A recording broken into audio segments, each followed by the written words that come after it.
오늘 말씀의 제목을 단다고 한다면 리더들은 어떻게 교회를 섬겨야 하는가 라고 할 수 있겠습니다. 왜냐하면 사도행전 20장 17절부터 35절까지는 바울의 여러 설교 중에 유일하게 교회의 리더들, 장로들을 향한 설교입니다.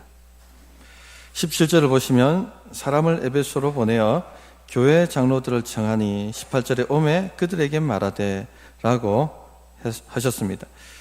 에베소 교회 장로들을 청하여 사도 바울이 마지막 당부의 설교를 하고 있습니다. 이제 이후로는 살아생전 그들의 얼굴을 다시 보지 못한다 하는 것을 바울 사도는 알고 있었습니다. 마지막 당부를 그들에게 하고 있는 것입니다. 우리가 마지막으로 말할 때는 가장 중요한 것을 말합니다. 유언 같은 것 말할 때 평생 이분이 무엇을 중심으로 사셨는지 하는 것이 드러나죠. 왜냐하면 가장 중요한 것을 말하기 때문에. 장롱 깊숙이 숨겨둔 통장은 첫째 아들이 가지고, 이렇게 얘기하면 돈 중심의 삶을 사신 것이죠. 마지막 유언 남길 때 뭐라고 남기시겠습니까? 살아도 주를 위해 살고 죽어도 주를 위해 살아. 그렇게 유언 남기시면 주님 중심으로 사신 것입니다. 사람은 마지막 말을 할 때 가장 중요한 것을 말하게 되어 있습니다. 사도 바울이 마지막 당부, 마지막 설교를 에베소 장로들에게 하고 있습니다. 가장 중요한 말, 가장 그들이 들어야 할 말을 하고 있는 것입니다. 사도 바울이 가장 중요하다고 생각했던 것이 무엇이었습니까? 리더들은 교회를 어떻게 섬겨야 하는가 하는 것입니다. 왜 이것이 중요했냐면 바울 사도가 떠나고 난 이후에 29절을 보시면 이리들이 들어와서 양떼들을 아끼지 않을 것이다 하는 것을 알고 있었습니다. 거짓 사도들이 들어오고 거짓 교사들이 들어와서 교회를 어지럽히고 교회를 무너뜨릴 것이다 하는 것을 알고 있었습니다. 또 30절을 보면 에베소 장로들 중에도 이와 같은 자들이 일어날 것을 그는 알고 있었습니다.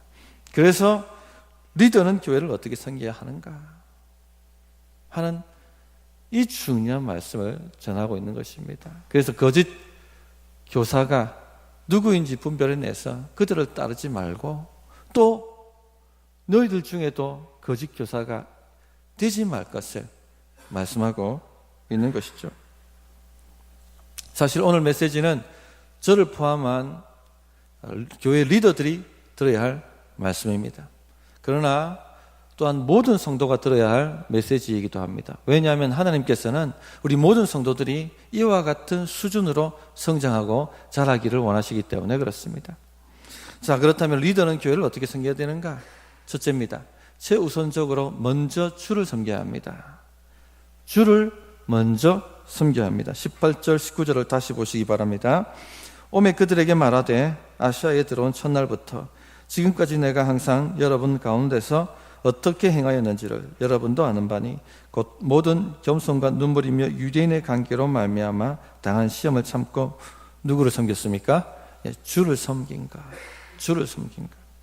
여기 섬기다는 말로 번역된 헬라어 원래 동사는 둘루오라는 동사입니다. 직역하면 원뜻이 무슨 뜻이냐면 누구누구의 종이 되다는 뜻입니다. 바울 사도는 늘 자신은 그리스도의 종이라고 생각을 하고 살았습니다. 나는 예수의 종이다. 로마서 1장 1절에 보면 예수 그리스도의 종 바울은 사도로 부르심을 받아 이렇게 말씀하셨고, 빌립보서 1장 1절에도 그리스도 예수의 종 바울은 이렇게 말씀하고 있습니다. 바울이 자신을 바라보는 관점이 바로 자신은 그리스도의 종이다 하는 관점입니다. 성도님들, 이것은 모든 그리스도인들이 가져야 될 자신을 바라보는 관점입니다. 우리 자신은 그리스도의 종입니다. 우리는 우리 인생의 주인이 아니라 예수 그리스도의 종이다 하는 것을 아셔야만 합니다. 이 부분이 아직 해결되지 못하신 분들이 많이 있습니다. 여전히 자신이 자신의 인생의 주인인 것으로 생각하면서 마음껏 살아가시는 분들이 많이 있습니다.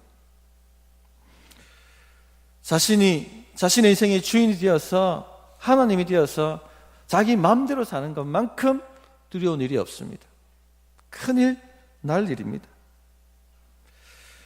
하나님께서 아담과 하와를 창조하시고 난 다음 그들에게 복을 주셨죠. 모든 것을 다 주셨습니다. 그러나 딱 한 가지 계명으로만 언약을 맺으셨습니다. 에덴 동산 중앙에 선악을 알게 하는 나무는 먹지 말라, 만지지도 말라 말씀하셨습니다. 너희가 먹는 날에 정령 죽으리라. 모든 복을 다 주시고 오직 한 계명만 주셨습니다. 왜 그렇습니까? 너희는 하나님이 아니다. 너희는 피조된 창조물인 줄 알고 겸손히 하나님만 섬기라 하고 한 계명만 주신 것입니다. 사실 이 한 계명이 성경 전체의 내용이죠. 예수님께서 성경을 요약하시면서 주신 계명이 있습니다. 성경 전체를 다 요약하면 뭐라고 하셨어요? 마음과 뜻과 힘을 다하고 목숨을 다하여 주 너희 하나님을 사랑하라. 10계명 제1계명이 모든 계명입니다. 여기에 성공하느냐 성공하지 않느냐가 인생을 좌우하는 것입니다.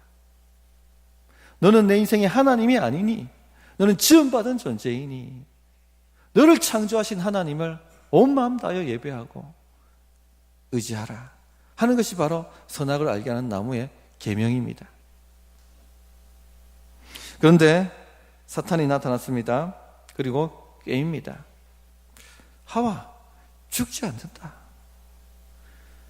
선악을 알게 하는 나무를 먹으면 오히려 내가 하나님이 될 거야. 네 인생이 하나님이 된다고 생각해봐. 얼마나 흥분되겠어. 얼마나 멋진 삶을 살겠어. 그런 삶을 살아봐 하고 유혹을 합니다. 이 유혹의 말이 하와의 마음을 사로잡자 그 선악을 알게 하는 나무의 열매가 탐스럽기도 하고 지혜롭게 할 만큼 먹음직스럽기도 했습니다. 침이 꼴까닥하고 목구멍을 타고 내려갔습니다. 욕망은 실체가 되어서 하와의 손을 움직이고 그 선악을 알게 하는 나무를 따서 먹게 됩니다. 그래, 나도 내 인생의 주인이 되어야겠어. 그래, 나도 내 인생의 하나님 되어야겠다. 내 마음대로 한번 살아보고 싶어. 탕자의 비유에도 이 이야기는 나옵니다. 아버지 품을 떠나서 내 마음대로 내가 하고 싶은 대로 한번 살아보고 싶어 하고 그는 아버지의 품을 떠났습니다. 이것이 바로 죄입니다. 불법이죠. 하나님의 뜻이 아닌 내 뜻대로 사는 것이 바로 죄입니다. 우리가 말씀을 들으면요, 말씀대로 순종하려고 하지 않고 자꾸 토를 달아요. 변명하고 합리화합니다. 왜 그런 줄 아십니까? 우리 안에 아담의 피가 흐르기 때문에 그렇습니다. 죄성이 아직 남아서 말씀을 받으면 즉각 순종하고 온전히 순종해야 됨에도 불구하고 계속 토를 답니다. 무엇이 안 돼서 안 되고 무엇 때문에 내가 이걸 순종 못하고 하나님 뜻과 반대되는 자기 마음대로 살았던 삶을 한번 반추해 보십시오. 얻었던 열매가 무엇입니까? 행복하셨습니까? 충분히 복을 받으셨습니까? 충분히 생명을 받으셨습니까? 그렇지 않습니다. 오히려 삶은 엉망이 되어지고 문제가 계속 발목을 잡았을 것이고 엉겅퀴와 가시가 인생에 그득하게 자랐을 것입니다. 계속해서 그런 삶을 사시겠습니까? 계속해서 고집하며 그 멸망의 길로 가시겠습니까? 여기 나오신 성도님들은 그것이 바로 죄된 길이고 그것이 망하는 길인 줄 알고 주 예수를 믿고 주님 품으로 돌아오셨습니다. 주님, 더 이상 저는 제 삶의 보좌에 주인 노릇하지 않겠습니다. 주님, 제 삶의 보좌에 오셔서 왕이 되어주시고 제 삶을 통치하시고 주님 뜻대로 다스려 주시옵소서. 저는 주님 뜻대로 따라가겠습니다. 이렇게 방향 전환을 한 것이 바로 회개죠. 그리고 여기에 주님을 예비하기 위하여 오셨습니다. 이것이 바로 우리 성도님들이 자신을 바라봐야 될 관점입니다. 나는 내 인생의 주인이 아니고 예수 그리스도의 종이구나.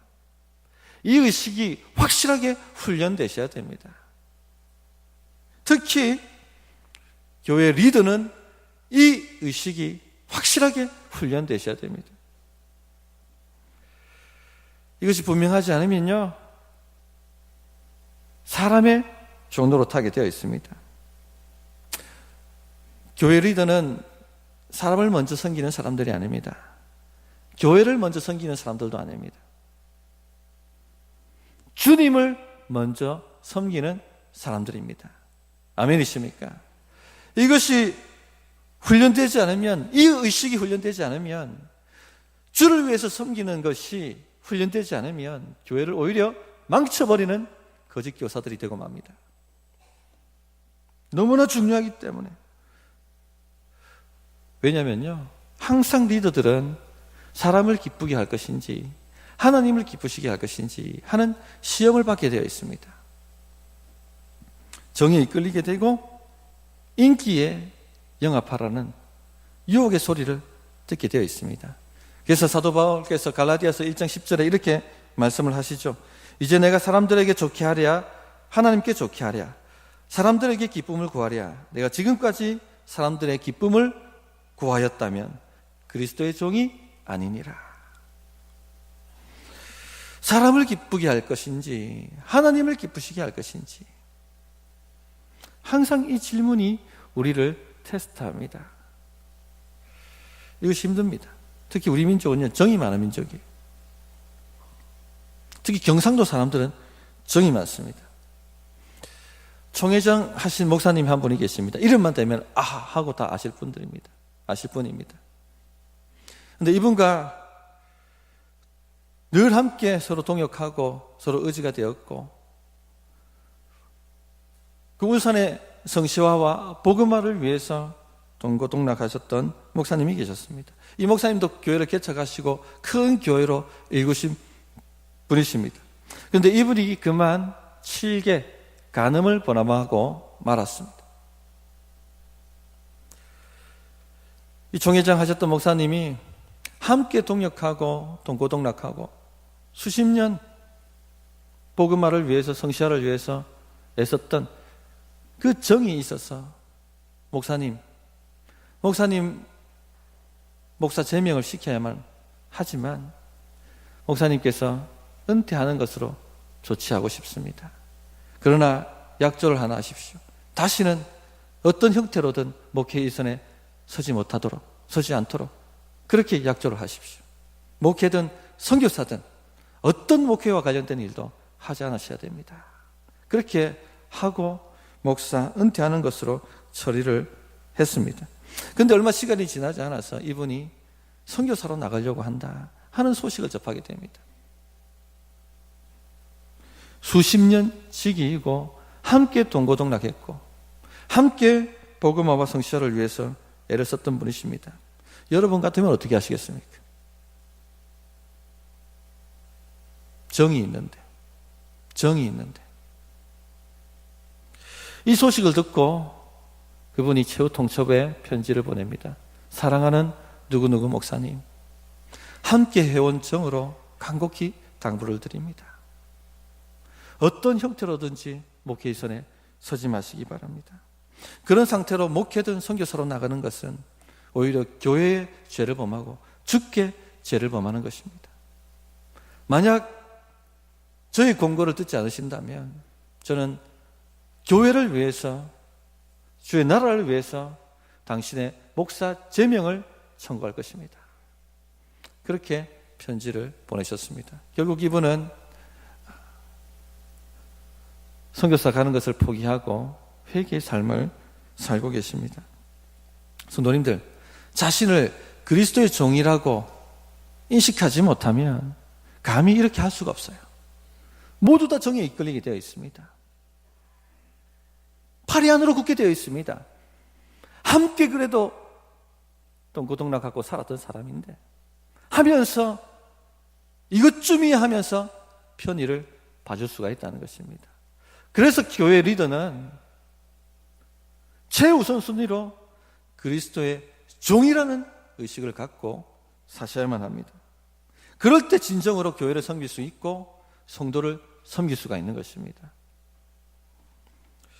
성도님들, 직장에서도 마찬가지입니다. 회사에서 일할 때 누구를 기쁘시게 하기 위해서 일하고 계십니까? 에베소서 6장 7절에 이렇게 말씀하셨습니다. 기쁜 마음으로 섬기기를 주께 하듯 하고 사람에게 하듯 하지 말라.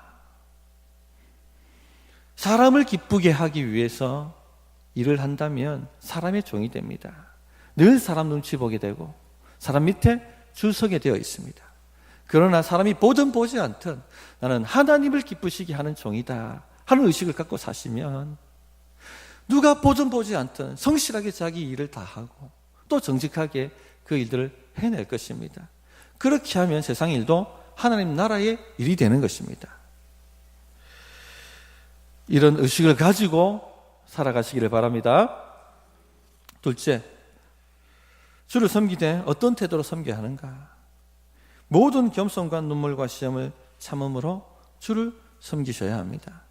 19절을 다시 한번 보시기 바랍니다. 곧 모든 겸손과 눈물이며 유대인의 관계로 말미암아 당한 시험을 참고 주를 섬긴 것과, 첫째는 모든 겸손으로 섬기셔야 됩니다. 헌금 저보다 못하시는 분들 말하지 마십시오. 성경 저보다 많이 읽지 못하신 분들 말하지 마십시오. 새벽기도 6일 한 번도 빠짐없이 참석하지 않으시는 분들 말하지 마십시오. 만약 제가 이렇게 섬기신다면 좋으시겠습니까? 좋으시겠습니까? 기분 굉장히 나쁘시겠죠. 왠지 아십니까? 교만으로 섬기기 때문에. 우리 모두는 다 알고 있습니다. 이렇게 섬기는 것 아무도 좋아하지 않습니다. 다 싫어합니다. 옳지 않다고 다 생각합니다. 그런데 많은 분들이 본인도 이것이 아니라는 것을 알면서도 그렇게 섬기십니다. 왠 줄 아십니까? 눈이 가려졌기 때문에. 왜 눈이 가려집니까? 하나님의 은혜는 크게 내 눈에 들어오지 않고 자신이 한 일이 자기 눈에 크게 들어오기 시작할 때 눈이 자기도 모르게 가리워집니다. 내가 이렇게 섬겼는데, 내가 이만큼 했는데, 내가 이렇게 고생했는데, 내가 누군데 하는 것이 눈을 가려버리게 되는 것입니다. 부산에 성시와 집회를 할 때 있었던 일입니다. 한 번은 주강사 목사님이 설교를 하고 난 다음에, 보통 이런 성시와 집회가 일어나면 주강사가 설교하고 난 다음에 또 굵직굵직한 목사님들이 나오셔서 기도를 인도하시죠. 그런데 한 분 목사님이 기도 인도하시기 위해서 나오셨습니다. 그런데 나오셔서 기도 인도는 안 하시고 자기가 주강사보다 더 능력이 있고 더 많은 부름을 받는 사람이라고 강구를 하시는 것입니다. 나는 이 집회도 섬겼고 나는 저 집회도 섬겼고.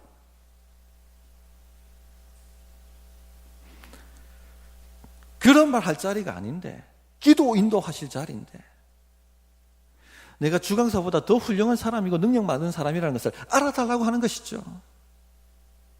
그 말을 듣는데 아무도 감동받는 사람이 없어요. 얼마나 추한지. 그 수많은 부산 시민 앞에서 똥물을 바가지로 자기 스스로가 퍼붓고 있는지도 모르고 그런 자랑을 주저리 읊고 있는 것이었습니다. 왜 그렇습니까? 눈이 가려졌어. 눈이 가려져서 그렇게 하는 거예요. 모든 겸손으로 섬기셔야 됩니다. 일부분의 겸손도 아니고 어느 정도의 겸손도 아니고 하나부터 10까지 모든 겸손으로 섬기셔야 합니다. 성도님들, 역사상 가장 수고를 많이 하신 사역자가 있다면 누군 줄 아십니까? 사도 바울입니다. 사도 바울. 얼마나 목숨 걸고 고생 하면서 사역하셨습니까? 살해도 받지 않고 스스로 자기 사역자들의 생활비도 벌어서 사역하신 분이 바로 사도 바울이십니다. 고린도서 11장에 보면 거짓 교사들이 교회에 많이 일어나서 내가 누군데, 내가 얼만큼 위대한 사람인데, 내가 얼만큼 섬기는 사람인데 하고 자기 자랑들을 막 하면서 성도들이 자기를 따르도록 만들고 있었습니다. 이 이야기를 듣고 사도 바울이 고린도 교인들에게 좋다, 그럼 나도 한번 미친 짓이지만 내 자랑을 한번 해보겠다 하면서 하신 말씀이 고린도후서 11장의 말씀입니다. 11장 22절부터 27절을 제가 한번 읽어보겠습니다. 그들이 히브리인이냐 나도 그러하며, 그들이 이스라엘인이냐 나도 그러하며, 그들이 아브라함의 후손이냐 나도 그러하며, 그들이 그리스도의 일꾼이냐 정신없는 말을 하거니와 나는 더욱 그러하도다. 내가 수고를 넘치도록 하고 옥에 갇히기도 더 많이 하고 매도 수없이 맞고 여러 번 죽을 뻔하였으니 유대인들에게 40에 하나 감한매를 5번 맞았으며 3번 태장으로, 채찍이죠, 태장으로 맞고 1번 돌로 맞고 3번 파선하고 일주일을 깊은 바다에서 지냈으며 여러 번 여행하면서 강의 위험과 강도의 위험과 동족의 위험과 이방인의 위험과 시내의 위험과 광야의 위험과 바다의 위험과 거짓 형제 중의 위험을 당하고 또 수고하고 애쓰고 여러 번 자지 못하고 줄이며 목마르고 여러 번 굶고 춥고 헐벗어노라. 그러나 사도 바울께서는요, 내가 이렇게 섬겼는데, 내가 이렇게 헌신했는데, 살해도 안 받고 이랬는데 다 조용하세요, 이렇게 섬기시지 않았습니다. 오히려 어떻게 섬기셨죠? 고린도전서 15장 10절에 이렇게 말씀하시죠. 그러나 네가 다 된 것은 하나님의 은혜로 된 것이니 내게 주신 그의 은혜가 헛되지 아니하여 내가 모든 사도보다 더 많이 수고하였으나 내가 한 것이 아니요 나와 함께 하신, 오직 나와 함께 하신 하나님의 은혜로라. 결국 겸손은요, 자기 공로를 주장하지 않는 것입니다. 은혜 의식으로 하는 것입니다. 처음부터 끝까지가 하나님의 은혜였다라는 이 진리 붙들고 섬기는 것이 바로 모든 겸손으로 섬기는 것입니다. 저는 우리 성도님들이 그와 같은 사람들 되시기를 바랍니다. 둘째는 눈물로 섬겼습니다. 사랑으로 섬겼다는 것이죠. 성도들을 사랑했습니다. 성도들이 참으로 주님 안에서 잘 되기를 바랬습니다. 성도들을 위해서 기도하면 하나님이 눈물을 주세요. 그만큼 성도를 사랑한다는 것을 알게 하십니다. 우리가 전교인 수련회를 8월 달에 가졌습니다. 그때 기도회 타임 때 목자들 일어서라 하시고, 그리고 목장 식구들이 목자들을 붙들고 한번 기도하자고 요청했습니다. 많은 분들이 목자를 붙들고 기도하는데 마음이 간절해지고 눈물과 눈물이 흘렀다라고 얘기를 해주셨습니다. 하나님의 마음이죠. 또 잘 알지 못하시는 분들, 성도들 한 분 한 분 찾아가서 한번 같이 기도합시다 하고 짝을 지어서 기도시켰습니다. 또 많은 분들이 잘 알지 못했는데 붙들고 기도하는데 눈물과 눈물이 흘렀다라고 간증을 해주셨습니다. 왜 그렇습니까? 하나님의 사랑입니다. 사랑. 이 눈물로 섬기는 교회가 하나님이 원하시는 교회입니다. 이런 리더들이 많아지는 교회가 건강한 교회입니다. 저는 그런 목사 되기를 진심으로 주님 앞에 구합니다. 우리가 삶을 나누고 목장에서 함께 기도하는 것이요, 이런 교회 해보자고 하는 것이에요. 이런 교회 목사 되고 싶고 이런 교회 성도 된다면 얼마나 좋겠습니까? 셋째, 시험을 참고 섬기셔야 합니다. 유대인의 관계로 말미암아 당한 시험을 참고 주를 섬긴 것과 에베소 장로들은 사도 바울이 어떻게 섬겼는지를 알고 있습니다. 에베소에 들어갔을 때 3개월 동안 회당에서 복음을 전했습니다. 그러나 돌아오는 것이 무엇이었습니까? 유대인들의 비방이었고 박해였습니다. 할 수 없어서 두란노 소원을 빌려서 3년 동안 말씀을 집중적으로 가르쳐야만 했습니다. 그러나 그거 끝났을 때 또 무슨 일이 일어납니까? 데메드리오와 은장색들의 폭동으로 말미암아 죽을 고비를 넘겨야만 했습니다. 그러나 주님을 섬기는 일에는요, 일절 변함이 없었습니다. 흔들리지 않았습니다. 또 사도행전 20장 3절을 잠깐 보시면 유대인들이 사도 바울이 배를 타고 예루살렘으로 복귀한다 하는 소식을 알고는 바울을 배 위에서 밀어뜨려서 아무도 모르게, 지도자도 모르게 바다에 빠뜨려 죽이려는 음모를 꾸몄습니다. 이 음모를 알고 바울이 육로로 가는 길을 바꿔버리죠. 우리가 누구한테 우리 뒤에서 뒷담화하는 소리만 들어도 어떤 마음이 듭니까? 상처가 나요. 우리가 헌신하고 사역하는 것 알아주지 못하는 무시하는 소리 한마디만 들어도 마음에 힘이 쫙 빠지고 화가 납니다. 그런데 사도 바울은요, 비방은 수도 아닙니다. 죽이려고 음모를 꾸미는 사람들이 그 주변에 가득했습니다. 폭도들이 일어나서 자기를 죽이려고 했던 일도 여러 번 있었습니다. 성도님들, 이런 시험이 온다면 어떻게 하시겠습니까? 어떻게 하시겠어요? 시험을 참고 주를 성시해야 됩니다. 시험은 오게 되어 있습니다. 이런저런 다양한 시험들이 우리 앞에 오게 되어 있습니다. 삶이 우리 기대대로 되지 않고 오히려 절망처럼 보이는 일들이 일어납니다. 사명 따라 살아보려고 하면 발목 잡는 일들이, 안 생기던 문제들이 여기저기서 터져 나오는 것 경험하지 않습니까? 생계를 위해 살지 않고 주의 나라와 의를 위해서 한번 살아보고자 발버둥 치면 꼭 일어나는 일이 뭡니까? 생계의 문제예요. 생계 문제. 시험이 옵니다. 시험이. 또 항상 우리를 힘들게 하는 사람들이 우리 앞길에 나타납니다. 가장 힘들고 마음 아픈 게 뭡니까? 그렇게 믿었던 사람들이 우리 뒤에서 우리를 욕하고 배신의 칼을 등에 꼽을 때, 교회 나오는 것 자체가 싫어져 버리죠. 어떻게 하고 계십니까? 이런 시험들이 우리 성도님 삶에 일어날 텐데 어떻게 하고 계십니까? 바울 사도는요, 흔들리지 않았습니다. 주를 섬겼습니다. 시험을 참고 주를 섬겼습니다. 왜 그렇습니까? 나는 예수의 종이다. 나는 예수의 종이다 하는 것을 그는 알고 있었기 때문에 그렇습니다. 바울은 의욕이 떨어지고 상황이 절망적일 때조차 꼼짝없이 자기가 맡은 자리에 앉아서 사명을 감당하고 사역을 감당했습니다. 왜 그렇습니까? 나는 그리스도의 종이다. 자신을 알아주지 못한다고 왜 나를 알아주지 못하노?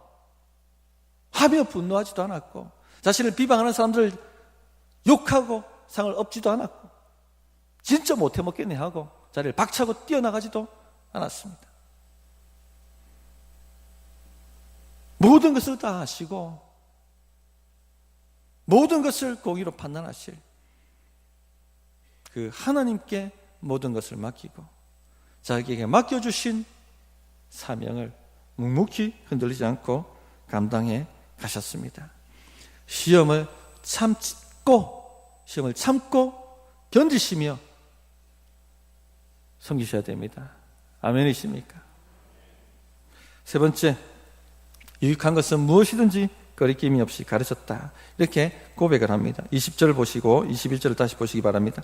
유익한 것은 무엇이든지 공중 앞에서나 각 집에서나 거리낌이 없이 여러분에게 전하여 가르치고 유대인과 헬라인들에게 하나님께 대한 회개와 우리 주 예수 그리스도에 대한 믿음을 전한 것이라. 회개에 대해서 가르치는 것 거리껴집니다. 죄에서 돌이켜야지. 그러나 예수님을 믿게 되죠. 이 말씀 전하면 저 집사님이 걸리고, 이 말씀을 전하면 이 집사님이 걸리고, 정말 말씀 전할 때 거리껴지는 일들이 많이 있습니다.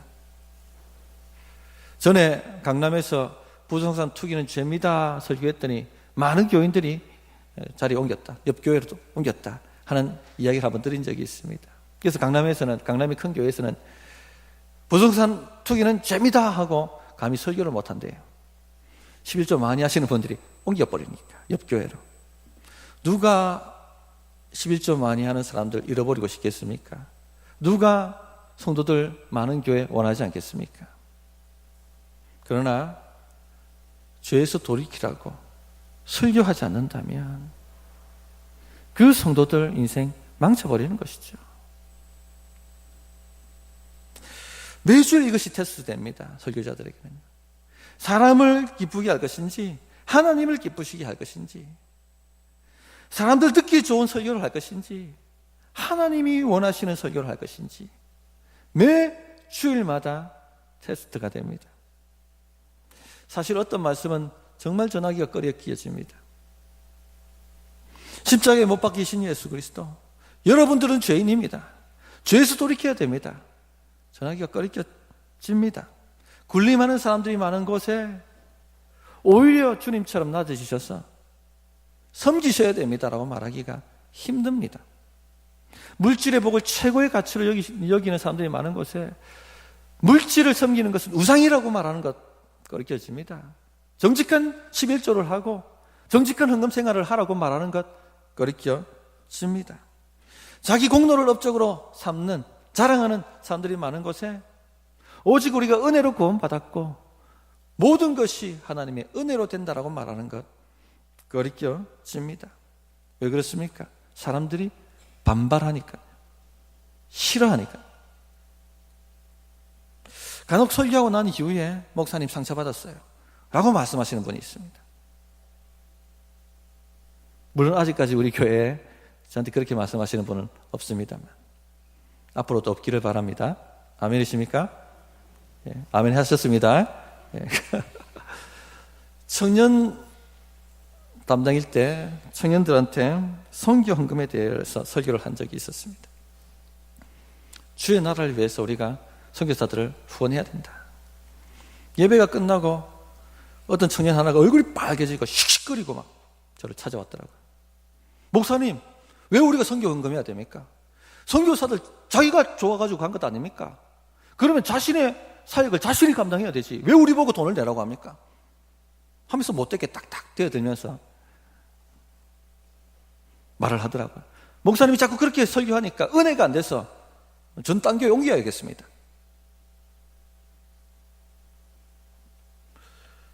이러면요 위축이 됩니다. 설교자가 꺼리껴져요.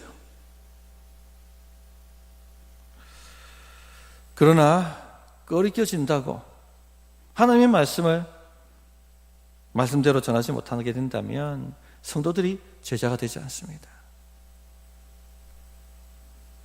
또 꺼리끼는 것일수록 우리에게 유익한 것입니다. 입에 쓴 약이 명약이라고 하지 않습니까? 유익한 약은 쓰다고 하지 않습니까? 우리에게 꺼리끼는 말씀이 우리를 살리는 말씀입니다. 꺼리낀다는 말씀이 무슨 말씀입니까? 부딪혀온다는 거죠. 나한테 왜 부딪혀옵니까? 내 안에 있는 죄를 건드리니까, 내 안에 있는 못된 고집을 건드리니까 거리끼는 거예요. 반발이 일어나고 반항하고 싶고 우리 안에 아담이 일어나니까. 그래서 거리끼는 말씀을 듣고 순종하시기 바랍니다. 그렇게 되면 유익해집니다. 삶이 바뀌고 하나님의 은혜가 충만한 역사가 나타나게 되어 있습니다. 리더들은요 거리낄지라도 복음에 합당한 말을 하고 복음에 합당한 삶을 사셔야 됩니다. 세상에 나가서 한번 사시면 얼마나 꺼리끼는 일이 많습니까? 그럼에도 불구하고 복음에 합당한 말을 하고 복음에 합당한 행동을 통해서 불신자들에게 하나님 계시다는 것을 증거하셔야 됩니다. 우리는 그렇게 섬겨가야 할 하나님의 종들입니다. 말씀을 정리하겠습니다. 리더는 어떻게 교회를 섬겨야 되는가? 세 가지로 말씀드렸습니다. 첫째, 사람을 먼저 섬기는 것이 아닙니다. 교회를 먼저 섬기는 것도 아닙니다. 누구를 먼저 섬겨야 됩니까? 주를 섬겨야 됩니다. 항상 우리는 사람을 기쁘게 할지 하나님을 기쁘시게 할지 테스트 당하고 있다 하는 것 아시기 바랍니다. 하나님이 꼼꼼하게 다 점검하고 계십니다. 둘째, 모든 겸손과 눈물 그리고 시험을 참고 견디는 것으로 주를 섬기셔야 됩니다. 셋째, 거리낌 없이 복음에 합당한 말을 하고 합당한 행위를 통해서 하나님이 살아계신 것을 나타내셔야 됩니다. 저는 우리 성도님들이 이 수준까지 잘하시기를 진심으로 바랍니다. 그것이 잘 되는 길입니다. 주님 안에서 참으로 성공하는 길인 줄 믿으시기 바랍니다. 어떻게 응답해야 될지 1분간 기도하겠습니다.